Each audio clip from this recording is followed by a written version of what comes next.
They called her cursed, and perhaps they were right. In the dusty settlement of Redemption Creek, where the railroad tracks split the town like a broken promise, Elena Vasquez lived in the shadow of whispers. Her skin bore the pale marks of an old fire, lightning scars that crawled up her left arm like frozen rivers, and the townspeople crossed themselves when she passed.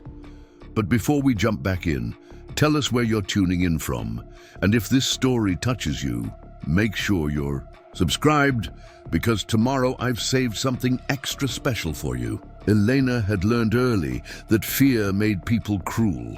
The scars weren't from any fire, but from the lightning strike that had claimed her father when she was 12, leaving their blacksmith shop in ashes and Elena marked forever. The doctors said it was a miracle she'd survived. The townspeople said it was a devil's bargain. Now, at 26, she ran the only telegraph office between El Paso and Santa Fe, her fingers dancing across the wires with a skill that unnerved those who watched. Some claimed she could hear the electricity singing, speaking to her in ways that weren't natural. Others said she drew lightning like a magnet draws iron, that storms followed in her wake. The morning everything changed started like any other. Elena sat behind the telegraph desk, her scarred fingers translating dots and dashes into words that connected distant hearts and desperate souls. The June heat pressed against the windows like an unwelcome suitor, and dust motes danced in shafts of stubborn sunlight. Mrs. Henderson, the baker's wife, had come to send word to her sister in Tucson about her husband's accident. She stood 3 feet from the counter, as if Elena's condition might spread through proximity. Elena had grown used to such distance, the invisible bubble that surrounded her wherever she went. "That'll be 50 cents, Elena said, her voice steady, despite the familiar sting of rejection.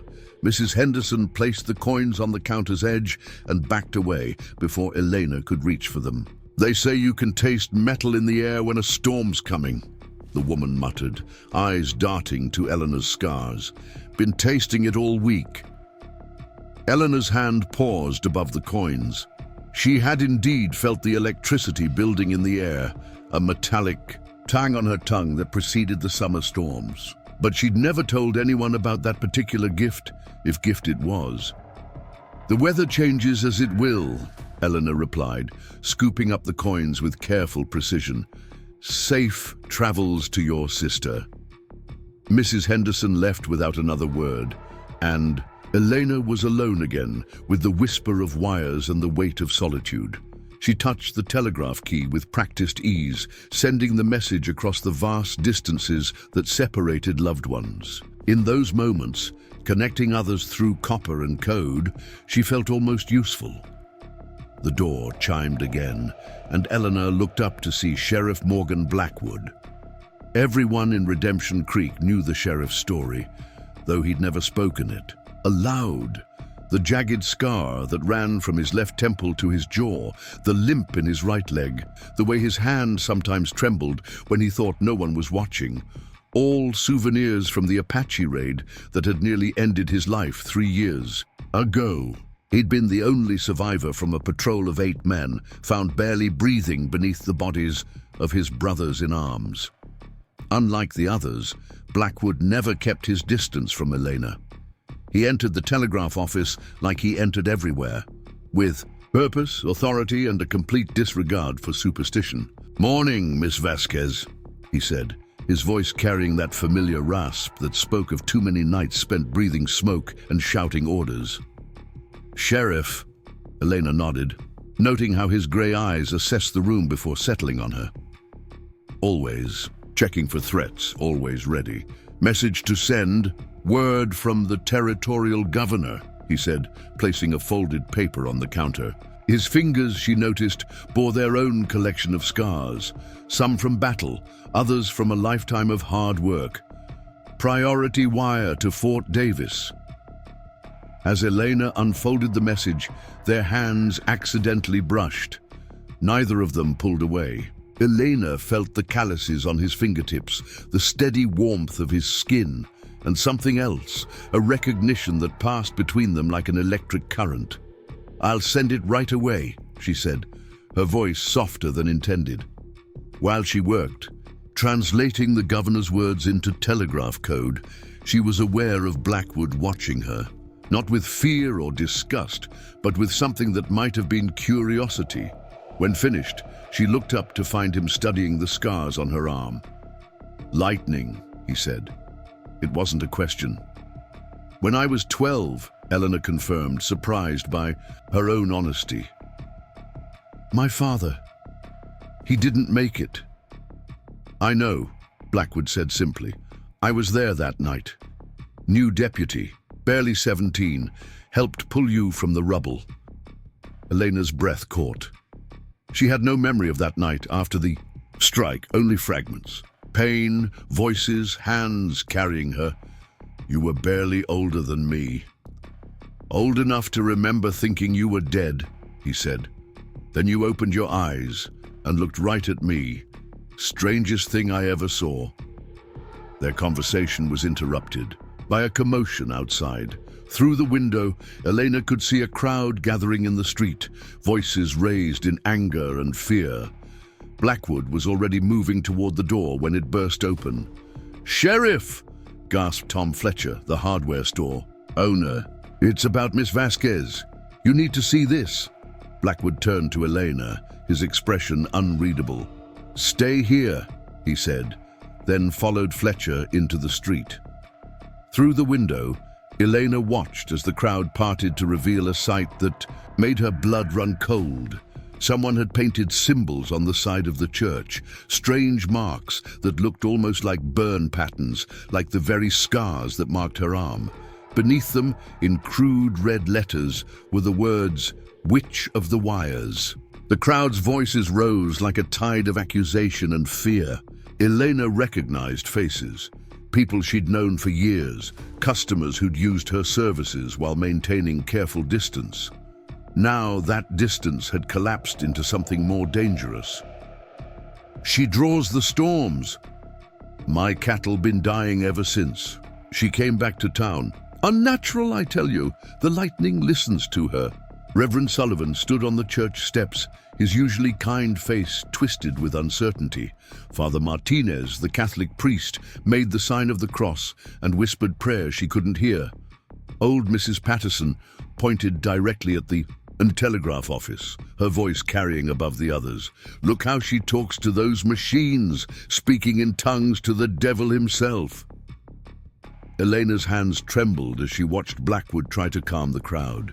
He stood between them and the church, his scarred face set in hard lines, one hand resting on his gun belt in a way that suggested he'd use it if necessary. "Enough!" His voice cut through the chaos like a blade. "This is superstitious nonsense, and I won't have mob rule in my town."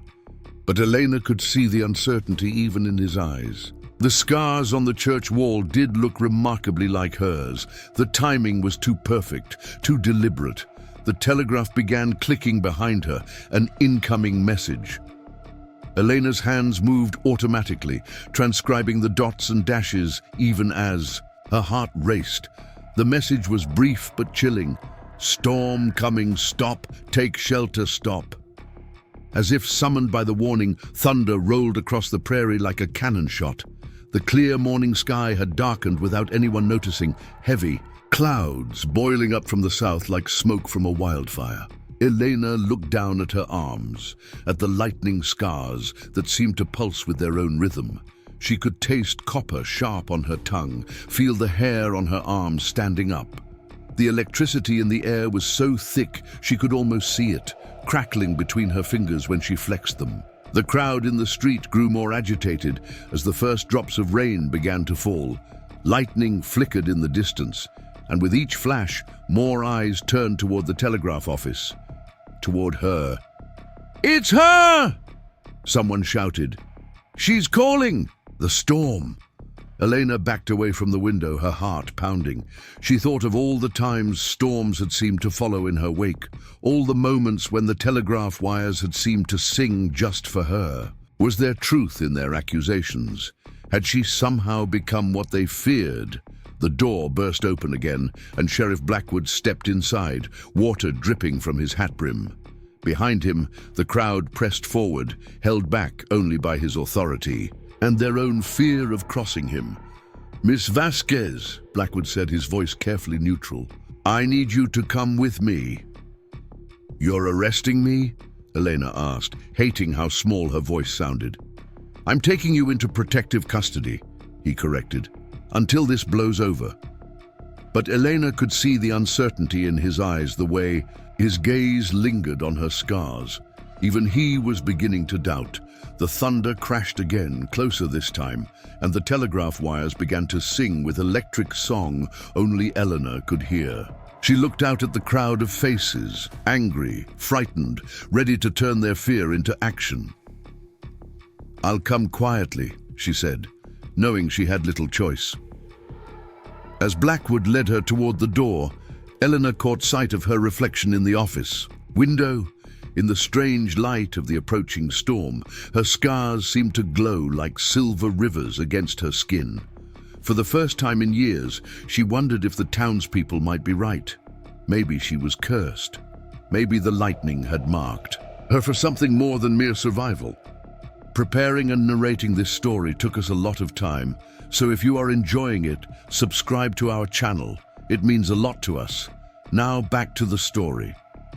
Outside, the storm broke with a vengeance. Rain lashed the streets, turning dust to mud, while lightning split the sky in brilliant, terrible beauty. And Elena, walking between Sheriff Blackwood and his deputy toward the jail, felt every electric pulse like an call in her blood. The mob followed at a distance, their voices lost in the thunder but their intent clear. They wanted justice, or what they mistook for justice. They wanted an explanation for all the small misfortunes and strange happenings that had accumulated since Elena's return to the telegraph office. Inside the jail, Blackwood's office smelled of leather, gun oil, and strong coffee.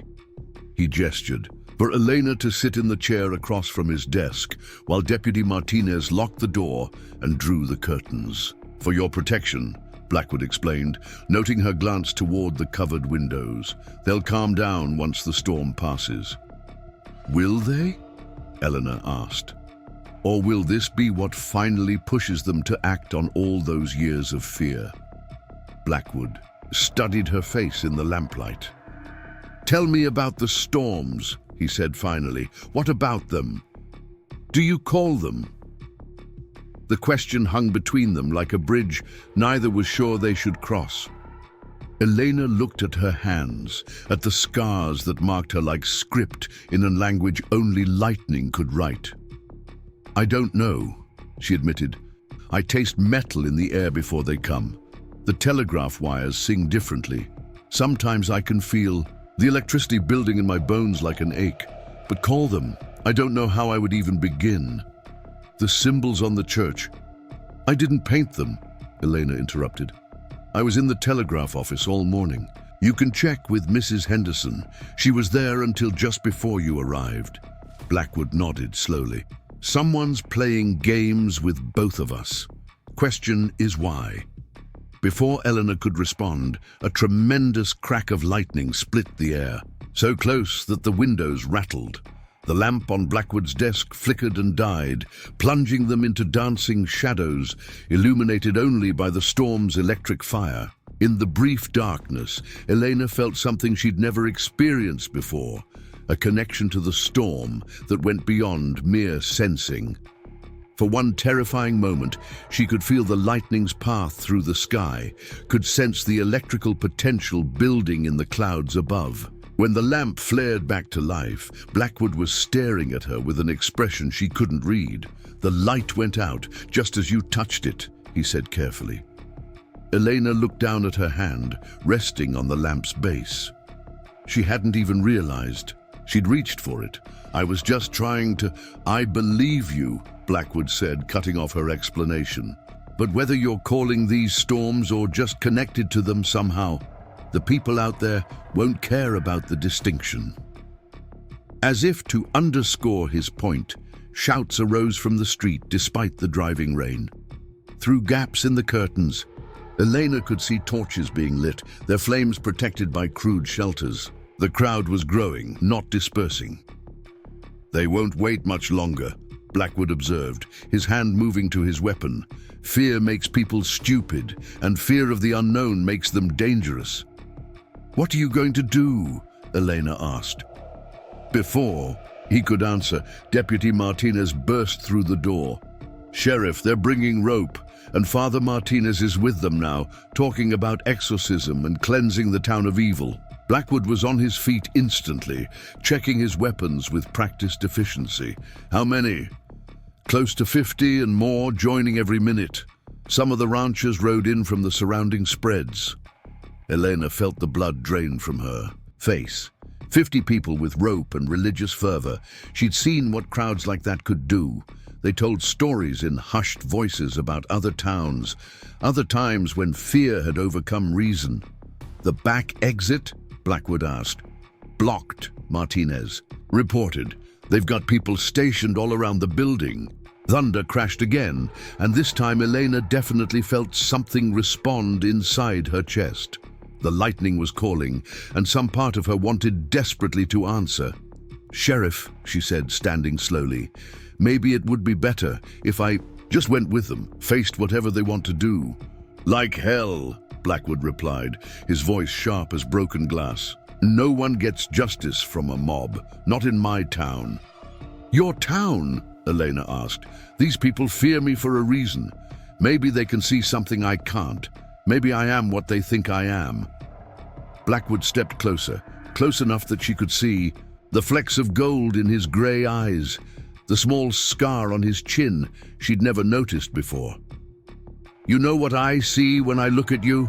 he asked.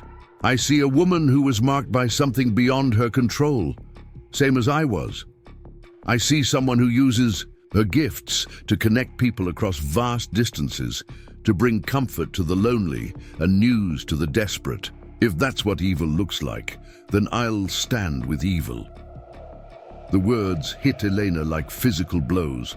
No one had ever spoken up for her this way. No one had ever seen past the scars to the person underneath. "They'll never stop," she whispered. "Even if we get through tonight, they'll never stop believing I'm something I'm not." "Then maybe it's time to stop caring what they believe," Blackwood said. Outside, the crowd's chants were growing louder, more organized. They were calling for her by name now, demanding she be brought out to face charges of witchcraft and devil worship. Medieval words in a modern world, but no less dangerous for their anachronism. Elena moved to the window, peering through a gap in the curtain. The sea of faces looked back, distorted by rain and torchlight, into something from a nightmare. These were people she'd known all her life, reduced now to the basest fear and prejudice. "Look at her! Look how she watches the storm! Unnatural creature! She brings cursed weather to our lands! Burn the witch!" The last cry took up and spread through the crowd like wildfire. Elena stepped back from the window, her hand instinctively covering the scars on her arm. "It's time to go," Blackwood said grimly. "There's a passage that connects to the old mine shaft behind the building. We can—" His words were cut off by the sound of breaking glass. A rock crashed through the window, followed by shouts of anger and the stamp of feet on boardwalks. The crowd was no longer content to wait. "They're coming in," Martinez called from the front office. "Multiple windows." Blackwood drew his gun with fluid grace, but Elena caught his arm. "No bloodshed," she pleaded. "These people aren't evil. They're terrified." "Terrified people are the most dangerous kind," he replied, but he held his fire. The front door splintered under repeated impacts. Elena could hear her name being shouted, along with words that made her blood run cold. Witch, demon, devil's bride. In that moment, something shifted inside her. She was tired of running, tired of hiding, tired of being afraid of what she might or might not be. If they wanted to see something unnatural, perhaps it was time to show them. "Elena," Blackwood said, recognizing the change in her expression, "don't do anything foolish." but Elena was already moving toward the door, separating them from the mob. Her scars tingled with electric potential, and she could feel the storm responding to some primal call she didn't understand. "If I'm what they fear," she said, her voice carrying a strange new confidence, "then maybe fear is what will save us." She opened the door just as the mob broke through the front entrance. They swarmed into the office, torches held high, faces twisted with righteous fury. When they saw her standing calm and unafraid in the doorway, they faltered for just a moment. That moment was all she needed. Elena raised her scarred arm toward the ceiling, and as if summoned by her gesture, lightning struck the building. Not destructively, but with a precision that defied natural law. The electric current ran down through the walls, followed pathways only she could sense, and emerged in a spectacular display that lit every wire and metal surface in the building. The mob recoiled in terror as electricity danced around Elena like a living thing. Her scars glowed with their own light, and her eyes reflected the storm's power. For a few heartbeats, she was exactly what they'd accused her of being. Something more than human, something connected to forces beyond their understanding. But power without control is just destruction waiting to happen. Elena felt the electricity slipping away from her, running wild through the building's systems. Sparks flew from the telegraph equipment, and she realized with horror that she might actually hurt someone. "Stop!" she cried out, reaching desperately for a control she didn't know how to wield. That's when Blackwood stepped beside her. He didn't flinch from the supernatural display. Instead, he placed his scarred hand over hers, and somehow, impossibly, the electricity calmed. The wild current found a new path, flowing harmlessly into the ground. The mob stood frozen, watching in awe and terror as the scarred lawman and the lightning witch stood together, untouched by forces that should have destroyed them both. "You've seen enough," Blackwood said, his voice carrying despite the storms. "Roar, Miss Vasquez has done nothing but serve this community for years. If you harm her, you'll answer to me." But Elena could see in their eyes that nothing had truly changed. If anything, what they'd witnessed had only confirmed their worst fears. They'd seen proof that she was something other, something dangerous. "This isn't over," whispered Father Martinez, making the sign of the cross. "What we've seen here tonight, it's an abomination." "It's a miracle," Blackwood corrected sharply. "A woman marked by lightning, protected by it. If that's not divine providence, I don't know what is." The crowd began to disperse slowly, reluctantly, shooting fearful glances back at Elena as they went. But she could see the calculation in some of their faces. They would return. They would organize. Tonight had been fear and impulse. Next time would be planned. When the last of them had gone, Elena collapsed into a chair, the supernatural confidence draining out of her like water from a broken vessel. She looked at her hands as if seeing them for the first time. "What did I do?" she whispered. "You protected yourself," Blackwood replied, but his own voice was strained, though I'll admit I've never seen anything quite like that. "You stopped it," Elena said, looking up at him. "When you touched me, somehow you made it manageable." Blackwood flexed his fingers, staring at them thoughtfully. "I felt something, like completing a circuit." The words hung between them, heavy with implication. Elena thought of the moment their hands had touched earlier, the recognition that had passed between them. Had it been more than mere sympathy between wounded souls? "I should go," Elena said finally. "Tonight proved they'll never accept me. Maybe it's time I stopped fighting what they think I am." "And go where?" Blackwood asked. "This is your home." "Is it? Or is it just a place I've been tolerated because they needed telegraphists more than they hated me?" Before Blackwood could answer, Deputy Martinez returned. "Sheriff, we've got a problem. Some of the ranchers are talking about organizing a formal charge of witchcraft. They want to bring in federal marshals, make it official." Elena laughed, but there was no humor in it. Witchcraft in 1879, it's almost funny. Nothing funny about a neck stretched by hemp, Blackwood said grimly. Federal law may not recognize witchcraft, but they recognize mob action and disturbing the peace. They could make charges stick if they wanted to. Then I definitely need to leave, Elena said, standing with new resolve.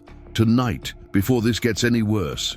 You're not going anywhere alone, Blackwood stated. Not with every rancher and drifter between here and El Paso looking to claim the bounty on the lightning. Which bounty? Elena asked, alarmed. Martinez nodded unhappily. Word travels fast out here. Some of the men were already talking about reward money from the church, from scared families. You've become valuable, Miss Elena, dead or alive. Elena felt the walls closing in around her. She'd gone from being merely feared to being hunted in the space of a single evening, all because she'd finally shown them what they'd always suspected she might be. I need to think, she said, moving toward the broken window. Outside, the storm was beginning to calm, but she could still feel its electricity singing in her bones. Blackwood appeared beside her. There's something you should know, he said quietly, about the night you were struck by lightning. Elena turned to face him. What about it? I wasn't just a deputy who happened to be nearby. I was sent specifically to check on you and your father. There had been reports. What kind of reports? Strange electricity around your shop, metal heating without fire. Some folks claimed your father was dabbling in things he shouldn't. The sheriff at the time thought it was nonsense, but he sent me to investigate anyway. Elena felt her world tilting. You think my father knew something about what I might become? I think, Blackwood said carefully, that you've probably been special longer than just since that night. The lightning didn't curse you. It revealed something that was already there. The revelation should have terrified her, but instead, Elena felt a strange sense of relief. She'd always felt different, even before the lightning. She'd heard electricity in ways others couldn't, felt currents of power that had no name. Then you believe their stories, she said. You think I really am what they claim. I think you're exactly what you are, Blackwood replied. And I think that scares them because it's something they can't control or understand, but it doesn't scare me. Elena studied his face in the dim light. Why not? Because I've been touched by death and came back marked. I know what it's like to be changed by forces beyond your control, to have people look at you and see only the scars, not the person who survived them. His words created a bridge between them, stronger than sympathy, deeper than mere understanding. They were both marked, both changed, both struggling to find their place in a world that feared what it couldn't categorize.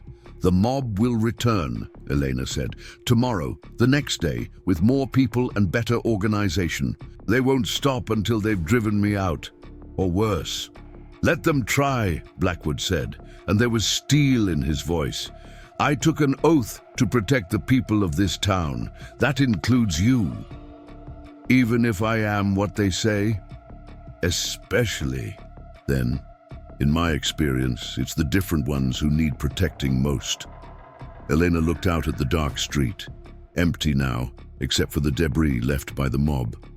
Lightning flickered in the distance, the storm moving on but not forgotten. She could feel its passing like a farewell, and something deep in her chest ached with loss. I can't stay, she said finally. Not if it means you having to choose between me and the rest of the town. That's not fair to you or to them. Life's not fair, Blackwood replied, but that doesn't mean we stop fighting for what's right. Before Elena could respond, a sharp knock came at the repaired door. Martinez opened it cautiously, revealing a small figure in a dark cloak. Maria Santos, Elena breathed, recognizing the oldest woman in town. At 93, Maria had been present for more history than anyone else in Redemption Creek. The ancient woman shuffled inside, her clouded eyes somehow finding Elena immediately. "Child," she said in a voice like rustling leaves, "we need to speak." "Mrs. Santos," Elena said respectfully, "it's late and there was trouble tonight." "I know what there was," the old woman cut her off. "I've been waiting 40 years for this night, for you to finally show them what you really are." The words hit the room like a thunderclap. Blackwood's hand moved to his gun, and Martinez stepped closer to the door. "Ma'am," Blackwood said. "Carefully, Miss Vasquez has done nothing wrong. She's done exactly what she was meant to do," Maria said, settling into a chair with the air of someone who planned to stay. What her grandmother started, what her father prepared for, what the lightning marked her to complete. Elena felt the blood drain from her face. "My grandmother. She died when I was 4. She was just a seamstress." "She was a curandera," Maria corrected. "A healer, and more than that. She could speak to the spirits in the storms, could call the rain when the land was dry, could send the lightning to protect those she loved." "That's impossible," Elena whispered. "Is it?" Maria asked, gesturing to the scorch marks still visible on the walls from Elena's display of power. "Your abuela taught your father enough to recognize the signs when they appeared in you. The electric songs only you could hear, the way metal hummed in your presence, the storms that followed where you went." "If she knew," Elena said, her voice growing stronger, "why didn't she prepare me? Why didn't she teach me to control it?" Maria's expression grew sad. "Because she ran, like you're planning to do. When the townspeople grew suspicious, when they began to whisper about unnatural things, she ran. Left your father here to watch for signs of the gift in his children, to be ready. But the lightning was not an accident," Maria finished. "It was a calling, a test. Your abuela predicted it would come marked the very day in her journal. I've kept that journal safe for 40 years, waiting for the right time to return it." Elena sank into a chair, overwhelmed. Everything she'd believed about her life, her scars, her peculiar abilities, all of it was suddenly reframed. "Show her," Blackwood said quietly. Maria nodded and reached into her cloak, withdrawing a leather-bound book small enough to fit in her palm. She placed it on the desk with reverence. Elena approached it as if it might burst into flames. The leather was worn smooth by handling, and when she opened it, she saw pages covered in writing she recognized, her grandmother's hand, though Elena had no memory of ever seeing it before. "July 15th, 1865, Elena read aloud. "The gift has awakened in little Elena. I see it in how the telegraph wires sing for her, how the lightning bugs gather at her window. She will be marked soon. It must be. The power needs an anchor, a body strong enough to hold it." Her hands trembled as she turned the page. "I cannot stay to guide her. The townspeople grow suspicious, and I will not risk her childhood to their fear. But I have taught Miguel what I could. He will watch. He will be ready. When the lightning comes for her, as it came for me, as it came for my mother, she will be prepared, or she will be lost." Elena looked up at Maria, tears blurring her vision. "Is that why you're here? To prepare me for what's coming?" "To tell you that running isn't the answer," Maria replied. "Your abuela ran, and it solved nothing. The gift followed her anyway. The storms found her wherever she went, and she died in a lightning strike 1,000 miles from here, alone and unmarked, unable to help anyone." "But I can't stay either," Elena protested. "You saw what happened tonight. They'll never accept me." "Acceptance isn't required," Maria said firmly. "Only respect. And sometimes respect has to be earned with power." Blackwood leaned forward. "What exactly are you suggesting?" "That Elena stop hiding what she is," Maria replied. "That she learn to use her gifts properly, not just react when cornered. Your grandmother's journal contains more than memories.